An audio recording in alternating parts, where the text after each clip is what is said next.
Hello guys, it's me Gayatri here and welcome to my YouTube channel. ഈ പേജിൻ്റെ പേര് പോലും ഞാൻ ഇതുവരെ പറഞ്ഞില്ല. ഈ പേജിന് ഒരു പേരുണ്ട്, അതിന് ഞാൻ ഇട്ടേക്കുന്ന പേര് വൈ ഗായു എന്നാണ്. ആ പേരിനി ഞാൻ മാറ്റുമോന്നും എനിക്കറിയത്തില്ല. ലൈക്ക്, സബ്സ്ക്രൈബ്, ഷെയർ അങ്ങനെ എന്തെങ്കിലുമൊക്കെ ഉണ്ടെങ്കിൽ ചെയ്തോ. Okay, thank you.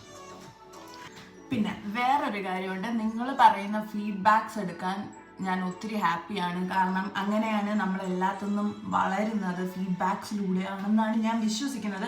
അതിൻ്റെ ഭാഗമായി എൻ്റെ അമ്മ പറഞ്ഞ ഫസ്റ്റ് ഫീഡ്ബാക്ക് എന്തെന്ന് വെച്ചാൽ, നീ നിന്നെപ്പോലെ തന്നെ സംസാരിക്കും, നീ വേറെ ആരെങ്കിലും പോലെ സംസാരിക്കേണ്ട, നീ വെച്ച് സംസാരിക്കുന്ന പോലെ തോന്നി. അതായത് ഞാനായിട്ടല്ല സംസാരിക്കുന്നതെന്ന് അമ്മയ്ക്ക് തോന്നിയത്. സോ ഇന്ന് തൊട്ട് ഞാൻ എൻ്റേതായ രീതിക്ക് സംസാരിച്ച് വ്ളോഗ് ഇടാമെന്ന് തന്നെ കരുതി. സോ അതിൻ്റെ ഭാഗമായി നമ്മൾ ഇവിടെ തുടങ്ങുകയാണ്. നമ്മൾ എന്താ ചെയ്യാൻ പോകുന്നതെന്നറിയോ? എൻ്റെ കയ്യിൽ കുറച്ച് ഫ്രോസൺ ബ്ലൂബെറീസും ഉണ്ട്, കുറച്ച് നാരങ്ങയുണ്ട്. സോ ഞാൻ അത് രണ്ടും കൂടെ മിക്സ് ചെയ്ത് ഒരു കേക്ക് ഉണ്ടാക്കാമെന്ന് കരുതി. കുറച്ച് സ്നാക്സ് കഴിക്കാൻ ഒരാഗ്രഹം തോന്നി. ഇന്നത്തെ വീഡിയോയിൽ നമ്മൾ ഈ കേക്ക് മാത്രമല്ല, instead we are going to talk. അതെ ഗൈസ്, കുറച്ച് ബാഡ് എക്സ്പീരിയൻസസും ഈ വീഡിയോയിൽ കൂടി ഷെയർ ചെയ്യാം എന്ന് ഞാൻ കരുതി. അപ്പോൾ നമുക്ക് സ്റ്റാർട്ട് ചെയ്യാം ഗൈസ്. ആദ്യം നമുക്ക് എഗ്ഗ് ബീറ്റ് ചെയ്ത് തന്നെ നമുക്ക് ഫസ്റ്റ് കേക്ക് ഉണ്ടാക്കി തുടങ്ങാം. അതിൻ്റെ കൂടെ തന്നെ ഞാൻ പറഞ്ഞ പോലെ നമുക്ക് സംസാരിച്ചുകൊണ്ട് ഇന്ന് നമ്മുടെ വ്ളോഗ് ചെയ്യാം. ഇന്ന് ഫുൾ എൻ്റെ ഓൺ വോയിസിലായിരിക്കും വീഡിയോസ് മൊത്തം വരുന്നത് ഇപ്പോഴത്തെ. അപ്പോൾ നമ്മൾ ഫസ്റ്റ് സ്റ്റെപ്പായിട്ട് എഗ്ഗും ഷുഗറും ഒക്കെ ബീറ്റ് ചെയ്തെടുത്തിട്ടുണ്ട്. അങ്ങനെ എക്സ്പീരിയൻസ് ഷെയർ ചെയ്യാമെന്ന് പറഞ്ഞതിലേക്ക് നമുക്ക് ആദ്യമേ കിടക്കാം. സംഭവം എങ്ങനെയാണ് തുടങ്ങുന്നത്? അതായത് എനിക്കൊരു 10 വയസ്സിന് താഴെ വരും. ഞാൻ അമ്മാമ്മയായിട്ട് ഇതേപോലെ ഒരു ഉത്സവത്തിന് പോവുക. എവിടെ ഉത്സവത്തിനാണെന്നൊന്നും ഞാൻ പറയുന്നില്ല. ഒരു ഉത്സവത്തിന് പോവുക. അപ്പോഴത്തേക്കും നല്ല ക്രൗഡഡ് ആ സ്ഥലങ്ങൾ. ഈ തിരക്കുള്ള സ്ഥലത്തുണ്ടല്ലോ, ആൾക്കാരിങ്ങനെ വന്നും പോയി പൊക്കോണ്ടിരിക്കുക. ആരെയും ശ്രദ്ധിക്കാനോ ഒന്നും സമയം കിട്ടുന്നില്ല. നല്ല തിരക്കും. ഇങ്ങനെ ഇടിച്ചിടിച്ച് ആൾക്കാരിങ്ങനെ നടന്നു പോകുന്നത് തന്നെ. ആൻഡ് എനിക്ക് വലിയ പ്രായമില്ലല്ലോ, ഞാനിങ്ങനെ അമ്മാമ്മയുടെ പുറകെ ഇങ്ങനെ നടന്നു പോവുകയാണ്. ആൻഡ് പെട്ടെന്ന് അതിൻ്റെ ഇടയ്ക്ക് ഒരു ഞോണ്ട് എനിക്ക് കിട്ടി കാലിൽ. സോ ആ ഞോണ്ട് അപ്പോൾ ആരാന്നറിയണ്ടേ? പെട്ടെന്ന് എവിടെന്നോ ഇല്ലാണ്ട് എൻ്റെ കാലിട്ട് ഞോണ്ടുന്നു. അപ്പോൾ അത് ആരെന്നറിയണം. ലൈക്ക് രണ്ടാമത്തെ ഞോണ്ടായപ്പോഴത്തേക്ക് ഞാൻ തിരിഞ്ഞു നോക്കി, ആരാന്ന് മനസ്സിലാക്കണ്ടേ. സോ അപ്പോൾ ഞാൻ കാണുന്ന ആളെന്ന് പറയുന്നത് എൻ്റെ അമ്മാമ്മയുടെ നിന്നും പ്രായമുള്ള ഒരു അപ്പൂപ്പനാണ്. ഫസ്റ്റ് ഞാനെന്ന ആ 10 വയസ്സിന് താഴെയുള്ള കുട്ടി ചെയ്തതെന്ന് വെച്ചാൽ, ഞാൻ ആ അപ്പൂപ്പൻ്റെ മുഖത്തോട്ട് ഇങ്ങനെ നോക്കി. എന്തിനാ എന്നെ ഞോണ്ടുന്നത്? എനിക്ക് മനസ്സിലാവുന്നില്ല. അപ്പോൾ അങ്ങേരെ എന്നെ ഇങ്ങനെ രൂക്ഷമായിട്ട് ഇങ്ങനെ കണ്ണൊക്കെ തുറപ്പിച്ച് നോക്കുന്നു. ബാലങ്കി നായരായിരുന്നെന്നാണ് എൻ്റെ പുള്ളിയുടെ വിചാരം. എന്തോ ആയാലും പുള്ളി ഇങ്ങനെ എന്നെ നോക്കുക. ഞാൻ ഒന്നും മനസ്സിലാവാത്ത പോലെ നിൽക്കുന്ന പുള്ളി എന്നെ തന്നെ ഇങ്ങനെ നോക്കുക. എന്നിട്ട് അപ്പോൾ അമ്മാമ്മ എന്നിട്ട് ആ ക്രൗഡിൻ്റെ അവിടെ നിന്ന് എന്നെ പിടിച്ച് ആ സ്റ്റേജിലേക്ക് കൊണ്ടുപോയി. ഇതൊന്നും അറിയാതെ എൻ്റെ അമ്മാമ്മ എൻ്റെ കൂടെ നിൽക്കുന്ന കേട്ടോ. സോ അമ്മാമ്മ എന്നെ ആ സ്റ്റേജിൻ്റെ അങ്ങോട്ട് കൊണ്ടുപോകുമ്പോൾ ഞാനിങ്ങനെ കാണുക, ആ ആൾക്കൂട്ടത്തിൻ്റെ ഇടയിൽ നിന്ന് അപ്പോഴത്തേക്കും ഒരു 10-20 മീറ്റർ മാറി പുള്ളിയുടെ അടുത്തുനിന്ന് ഞാൻ. പുള്ളി അവിടെ നിന്നുകൊണ്ട് എന്നെ തന്നെ നോക്കിക്കൊണ്ട് നിൽക്കുക. അപ്പോൾ ഒരാൾ സ്റ്റെയർ ചെയ്യുന്നത് എന്നെ തന്നെ ആണെന്ന് കാണുമ്പോഴത്തേക്ക് അത് മനസ്സിലാക്കാനുള്ള വിവരം എനിക്കുണ്ടല്ലോ. സോ ഞാൻ എന്തോ ചെയ്തു, ഞാൻ എൻ്റെ അമ്മാമ്മയെ വിളിച്ചിട്ട് കാണിച്ചു. ഇല്ല, പുള്ളി എന്നെ നോക്കുന്നു, എന്നെ ഭയങ്കരമായിട്ട് സ്റ്റെയർ ചെയ്യുന്നു എന്ന് ഞാനിങ്ങനെ വിളിച്ച് കാണിച്ചു. അപ്പം അമ്മാമ്മ ഇങ്ങനെ എവിടെ ആരാ? അപ്പം അമ്മാമ്മയുടെ വിചാരം എന്തുവാ, ലൈക്ക് അറിയാവുന്ന ആരെങ്കിലും ആയിരിക്കും, എന്തെങ്കിലും ആയിരിക്കും എന്ന് പറഞ്ഞാൽ ആരാ നോക്കിയതും ഞാൻ അമ്മാമ്മയ്ക്ക് കാണിച്ചു കൊടുക്കുന്നു. അപ്പം ആലോചിക്കണേ, ഇത്ര ആളുണ്ട് ആ സ്ഥലത്ത്. അപ്പോൾ അവർ നോക്കുമ്പോൾ അവർക്ക് ആരാ ഞാൻ ചൂണ്ടിക്കാണിക്കുന്ന ഇത്രയും ആൾക്കാരുടെ ഇടയിൽ നിന്ന് അവർക്ക് മനസ്സിലാവുന്നില്ല. അപ്പം ഞാൻ ചൂണ്ടിക്കാണിക്കുമ്പോൾ എനിക്ക് ആളിനെ കാണാമല്ലോ. ഞാൻ നോക്കുമ്പോൾ ആൾ ഓടുക. ആ നിൽക്കുന്ന സ്ഥലത്തു നിന്ന് ആളിങ്ങനെ ഞാൻ ചൂണ്ടിക്കാണിക്കുന്ന കണ്ടിട്ട് ഇങ്ങനെ അവിടെ നിന്ന് ഓടി അങ്ങോട്ടോ പോയി. ഞാൻ എന്തോ ചെയ്യാൻ, എനിക്ക് അന്ന് നടന്ന എന്താന്ന് വർഷങ്ങളോളം എനിക്ക് മനസ്സിലായിട്ടില്ല അന്ന് സത്യത്തിൽ എന്താ നടക്കുന്നതെന്ന്. പിന്നെ അത് കഴിഞ്ഞ് കുറച്ചും കൂടെയൊക്കെ പ്രായമായി കാര്യങ്ങളൊക്കെ മനസ്സിലായി തുടങ്ങിയപ്പോഴാണ് എനിക്ക് ബോധോദയം ഉണ്ടായത്. സോ അന്ന് ചെറുപ്പത്തിലെ ആ ഒരു അപ്പൂപ്പൻ്റെ പ്രായമുള്ള പുള്ളിക്കാരൻ എന്നെ ഞോണ്ടിയത് സെക്ഷുവലി ആയിരുന്നു എന്ന്. അതൊരു അപ്പൂപ്പനായിരുന്നത് കൊണ്ട് ഞാൻ അങ്ങനെ എൻ്റെ മൈൻഡിൽ പോലും വിചാരിച്ചിരുന്നില്ല ആ സമയത്ത് അങ്ങനെയൊക്കെ ആൾക്കാർ ചെയ്യുമെന്നോ അല്ലെങ്കിൽ അങ്ങനെയൊക്കെ സംഭവങ്ങളുണ്ടെന്നോ. അങ്ങനെ സെക്ഷൽ എഡ്യൂക്കേഷൻ എന്ന് പറയുന്ന സാധനം അങ്ങനെ കേരളത്തിലെ പിള്ളേർക്ക് കിട്ടാത്തത് കൊണ്ട് അതിനെപ്പറ്റി വലിയ വിവരവും ബോധമൊന്നും എനിക്കില്ലായിരുന്നു ബേസിക്കലി പറയുവാണെങ്കിൽ.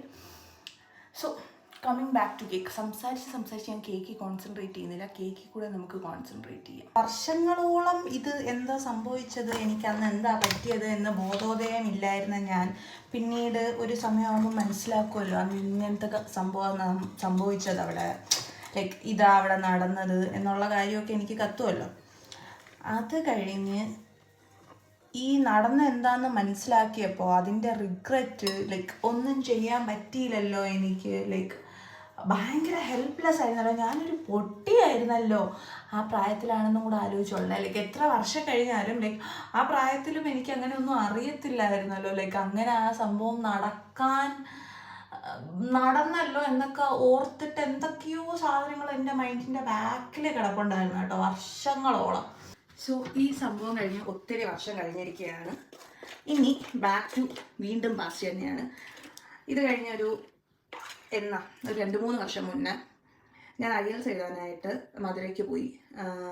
മധുരയിലൊരു സെൻറ്ററിൽ വെച്ചിട്ടായിരുന്നു എൻ്റെ IELTSൻ്റെ ഡേറ്റ് എനിക്ക് കിട്ടുന്നത്. സോ അതിനായിട്ട് ഞാൻ അവിടെ പോയപ്പോൾ ഇതേപോലെ IELTSൻ്റെ എക്സാം സെൻറ്ററിൽ നിൽക്കുക. എക്സാമൊക്കെ അറ്റൻഡ് ചെയ്തു. ഞാൻ അവിടെ എൻ്റെ ബ്രദറുമായിട്ടാണ് പോയത്. സോ അവരെ വെയിറ്റ് ചെയ്ത് ഞാൻ അവിടെ നിൽക്കുക. സോ അതിൻ്റെ ഇടയിൽ സംഭവിക്കുന്നത് എന്താണെന്ന് വെച്ചാൽ അവിടെ എന്തോ ഒരു ചെറിയ കുളവും മീനിട്ടേക്കുന്ന എന്തോ ഒരു സംഭവം ഉണ്ട്. ഞാൻ അവിടെ നോക്കിക്കൊണ്ട് നിൽക്കാൻ നേരം പെട്ടെന്നൊരു പുള്ളി റാൻഡമായിട്ട് എന്നെ പാസ് ചെയ്ത് പോകുന്നു. എൻ്റെ കൂടെ എൻ്റെ ബ്രദറും ഉണ്ട്. ഇതേ ഇൻസിഡൻറ്റ് എൻ്റെ പുറകിലൊരടി. ഈ അടി കിട്ടുമ്പോൾ ഉണ്ടല്ലോ, സോറി ഞാൻ ലാഗ് എടുപ്പിക്കുന്നുണ്ടെങ്കിൽ സോറി. ഈ കാര്യം പറയുമ്പോഴത്തേക്ക് ഒരൊറ്റ സ്ട്രെച്ചിൽ എന്നെ കൊണ്ട് പറഞ്ഞു തീർക്കാൻ പറ്റുന്നില്ല. ബിക്കോസ് ഇതത്ര പ്ലസൻ്റ് ആയിട്ടുള്ളൊരു എക്സ്പീരിയൻസ് അല്ല നമുക്ക് പെൺപിള്ളേർക്ക് ഇങ്ങനത്തെ ഒരു കാര്യം വരുന്നത്. സോ ഇതിൻ്റെ ഇടയിൽ ഇതാണ് നമ്മൾ ഉണ്ടാക്കിക്കൊണ്ടിരുന്ന കേക്ക്. ഇത് മൈക്രോവേവിൽ വെക്കുന്നതിന് മുന്നേ ഉള്ള ഇതിൻ്റെ ലുക്കും കൂടെ കാണിച്ചു തരാമെന്ന് കരുതി. ഇതാ ബ്ലൂബെറീസ് ഒക്കെ മുകളിൽ തന്നെ ഉണ്ട്. പെൺപിള്ളേർക്കെന്നല്ല ആർക്കായാലും നമ്മുടെ ശരീരത്തിൽ നമ്മുടെ അനുവാദം ഇല്ലാണ്ട് ഒരാൾ ടച്ച് ചെയ്യുന്നതെന്ന് പറയുന്നത് ഒട്ടും പ്ലസൻ്റ് ആയിട്ടുള്ളൊരു കാര്യം അല്ല. സോ ഈ 10 വയസ്സിന് താഴെ പ്രതികരിക്കാൻ പറ്റാണ്ടിരുന്ന എൻ്റെ ആ മനസ്സ്, അതായത് അത് മനസ്സിലാക്കി കഴിഞ്ഞ ശേഷം അന്ന് അങ്ങനെ സംഭവിച്ചല്ലോ എന്നല്ല ഓർത്തിട്ടിരുന്ന എൻ്റെ ആ ട്രിഗേർഡായിട്ടിരുന്ന ആ മനസ്സ് ആലോചിക്കണം. ഞാൻ തമിഴ്നാട്ടിലാണ് അപ്പോൾ നിൽക്കുന്നത്. ഞാൻ ആ സ്പോട്ടിൽ ഈ അടി എൻ്റെ പുറകിൽ കിട്ടുന്നതും ഒരു സെക്കൻഡ് എടുക്കുന്നു ഞാൻ, ലൈക്ക് അത് ഉൾക്കൊള്ളാനായിട്ട്. എന്നിട്ട് ഞാൻ ബഹളം വയ്ക്കാൻ തുടങ്ങി പുള്ളിയുടെ അടുത്ത്. എനിക്കറിയാവുന്ന മലയാളത്തിലും തമിഴിലും എല്ലാം പുള്ളിയെ തിരിച്ച് വഴക്ക് പറയാൻ തുടങ്ങി. എന്തുവാ കാണിച്ചാൽ എങ്ങനെയാ, ലൈക്ക് അങ്ങനെ ചെയ്യാമോ? എനിക്ക് തോന്നുന്നു ഞാൻ IELTSും കൂടെ കഴിഞ്ഞ് വന്നിരിക്കുമല്ലേ, കുറച്ച് ഇംഗ്ലീഷിലും ചീത്ത വിളിക്കാൻ തുടങ്ങി. കാര്യം പുള്ളിക്ക് മനസ്സിലാവണമല്ലോ. പുള്ളി എൻ്റെ മലയാളം മനസ്സിലാക്കുന്നുണ്ടോ, തമിഴ് മനസ്സിലാക്കുന്നുണ്ടോ, ഇംഗ്ലീഷ് മനസ്സിലാക്കുന്നുണ്ടോയെന്നൊന്നും എനിക്ക് മനസ്സിലാവുന്നില്ല. പക്ഷേ ഞാൻ നല്ല വൃത്തിക്ക് പ്രതികരിക്കാൻ തുടങ്ങി അവിടെ കിടന്ന്. 2-3 മിനിറ്റ് കഴിഞ്ഞാൽ എനിക്ക് കത്തി. ഞാൻ നിൽക്കുന്നത് എൻ്റെ നാട്ടിലല്ല, ഞാൻ വേറൊരു നാട്ടിൽ നിന്നിട്ട് അവിടെ ഉള്ള ഒരുത്തനെയാണ് ചീത്ത വിളിക്കുന്നത് എന്നുള്ള ബോധം ഉണ്ടായാലും ഞാൻ എൻ്റെ ചേട്ടനെ വലിച്ച് അവിടെ നിന്ന് വലിഞ്ഞു. അവിടെ നിന്ന് അപ്പോഴേ പോയി. ബട്ട് സ്റ്റിൽ ആ 10 വയസ്സിൽ പ്രതികരിക്കാൻ പറ്റാണ്ടിരുന്നതിൻ്റെ വിഷമം ഈ പ്രായത്തിൽ ഞാൻ അവിടെ പ്രതികരിച്ചാൽ I felt so proud of myself, like ആ സ്പോട്ടിൽ എനിക്ക് പ്രതികരിക്കാൻ പറ്റി എന്നുള്ളത് എന്നെ സംബന്ധിച്ചൊരു വലിയ കാര്യമായിരുന്നു. കാര്യം അങ്ങനെ ഒരിക്കൽ സംഭവിച്ചിട്ട് എന്നെക്കൊണ്ട് അത് ചെയ്യാൻ പറ്റാണ്ട് അത് ഓർത്ത് വിഷമിച്ച ഒരാളാണ് ഞാൻ.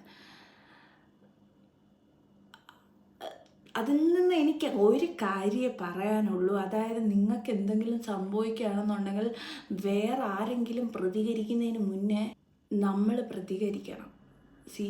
ഞാനിപ്പോൾ സോഷ്യൽ മീഡിയയിലും ഇൻസ്റ്റഗ്രാമിലും എല്ലാം ഒത്തിരി വൈറൽ കണ്ടൻസ് കാണുന്നുണ്ട്. അതായത് ഇന്ത്യയിലെ പല പല ഭാഗങ്ങളിലായിട്ട് മെൻ സെക്ഷലി വുമനെ അബ്യൂസ് ചെയ്യുന്നത്, കയറി പിടിക്കുന്നത്, അത് ഇതൊക്കെ ആയിട്ട് മ്ലേച്ഛം തന്നെ. എന്നാലും ഇതിലെല്ലാം നമ്മൾ ചെയ്യേണ്ടത് നമ്മുടെ കൂടെ ഒരു സമയത്ത് ലൈക്ക് ഇങ്ങനെ എന്തെങ്കിലും സംഭവിച്ച് നമ്മുടെ കൂടെ ചുറ്റുമുള്ളവർ നിൽക്കണമെന്നുണ്ടെങ്കിൽ നമ്മൾ സ്ട്രോങ് ആയിട്ട് നമ്മുടെ ഒപ്പീനിയൻ പറയണം, നമ്മൾ ബോൾഡായിട്ട് അതിനെ പ്രതികരിക്കണം. ഫോർ എക്സാമ്പിൾ, ഇതിന് മുന്നേ എൻ്റെ ഒരു ഫ്രണ്ടിന് ഒരു ട്രെയിനിൽ വെച്ചിട്ട് ഒരു റാൻഡമായിട്ടുള്ള പുള്ളി ഇതേപോലെ കയറി പിടിക്കാൻ ശ്രമിച്ചു. സോ അവൾ പ്രതികരിച്ചാൽ കൂടെ ഇരുന്ന ആൾ എണീറ്റിട്ട് എന്താ പറഞ്ഞാൽ, നമ്മളും കണ്ടുകൊണ്ടിരിക്കുക ഈ ആൾ കുറച്ച് നേരമായിട്ട് ഈ പെങ്കൊച്ചിനെ ശല്യപ്പെടുത്തുന്നതെന്ന്. സോ അവൾ പ്രതികരിക്കാതെ ഇരുന്ന അത്രയും നേരം ചുറ്റും ഉണ്ടായിരുന്ന ആൾക്കാർ അവളുടെ ഹെൽപ്പിനോടി വന്നില്ല. അവൾ പ്രതികരിച്ചത് എപ്പോഴാണോ അപ്പോഴാണ് ആ ചുറ്റുമുള്ള ആൾക്കാർ അവളെ ഹെൽപ്പ് ചെയ്യാനെങ്കിലും വരുന്നത്. എനിക്കറിയാം ഇതേപോലൊരു സാഹചര്യം വരുമ്പോൾ പെട്ടെന്ന് നമ്മൾ സ്റ്റക്കാവും. അത് നമ്മുടെ ഹ്യൂമൻ ഇൻസ്റ്റിങ്ക്റ്റ് ആണ് അത് സ്റ്റക്കായി പോകുന്നത്, പെട്ടെന്ന് പ്രതികരിക്കാൻ പറ്റാണ്ടാവുന്ന കാര്യം. ഇങ്ങനത്തെ ഒരു സിറ്റുവേഷനെ ഡീൽ ചെയ്യുന്നത് ആലോചിച്ചുകൊണ്ടല്ല നമ്മൾ എന്നും വീട്ടിൽ നിന്ന് ഇറങ്ങുന്നത്. സോ ഇത് സംഭവിച്ചു കഴിഞ്ഞാൽ ഞാൻ പറയുന്നത് അവനായിട്ട് നല്ല പൊട്ടിക്കുക എന്ന് വെച്ചാൽ നമ്മുടെ മനസ്സിന് ഒരു സന്തോഷവും സമാധാനവും പ്രൗഡും ഒക്കെ തോന്നത്തില്ലേ. നമ്മളെ ഉപദ്രവിച്ചവന് നമ്മളും തിരിച്ച് ഉപദ്രവിച്ചു, ഉപദ്രവിച്ചെന്നുള്ള കണ്ടന്റ് അല്ല ഞാൻ ഇവിടെ പറയാൻ പോകുന്നത്. ഞാൻ പറയുന്നത് നമ്മൾ പ്രതികരിച്ചു, വേണ്ട രീതിക്ക് പ്രതികരിച്ചു, എക്സ്പോസ് ചെയ്തു, വേണ്ട ആക്ഷൻ നമ്മളെടുത്തു. അത് അപ്പോഴെങ്ങനെയാണ് അനുയോജ്യമെന്ന് വെച്ചാൽ അതേപോലെ. ഞാൻ വയലൻസ് പ്രൊമോട്ട് ചെയ്യുകയല്ല, ബട്ട് ഗേൾസ് നമ്മൾ നമുക്ക് വേണ്ടി സ്റ്റാൻഡ് ചെയ്യണം. ഫസ്റ്റ് നമ്മളെ ഇഷ്ടപ്പെടണം, നമ്മൾ നമുക്ക് തന്നെ വോയിസ് കൊടുക്കണം. എന്നാലേ നമ്മൾ സ്ട്രോങ് ആയിട്ട് ഒപ്പീനിയേറ്റഡ് ആയിട്ട് നിന്നാലേ നമ്മുടെ കൂടെ ഉള്ളവരും നമ്മുടെ ചുറ്റും നിൽക്കത്തുള്ളൂ. നമ്മൾ പേടിച്ച് നിൽക്കരുത് ഇങ്ങനത്തെ സാഹചര്യങ്ങൾ. സോ ഈ ഒരു കാര്യം കൂടെ പറയാനും എക്സ്പ്രസ് ചെയ്യാനും എല്ലാം വേണ്ടിയിട്ടാണ് ഞാൻ ഇന്ന് ഈ വീഡിയോ എടുത്തിരിക്കുന്നത്.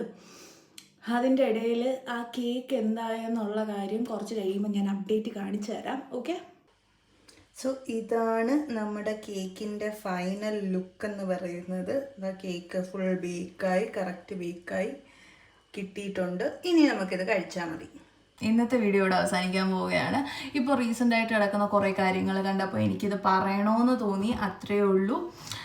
സോ എല്ലാവരും ലൈക്കും കമൻറ്റും സബ്സ്ക്രൈബും എല്ലാം ചെയ്തോളൂ. And thank you so much for watching. അടുത്ത വീഡിയോ കാണുന്നവരെ ടാറ്റാ, ബൈ.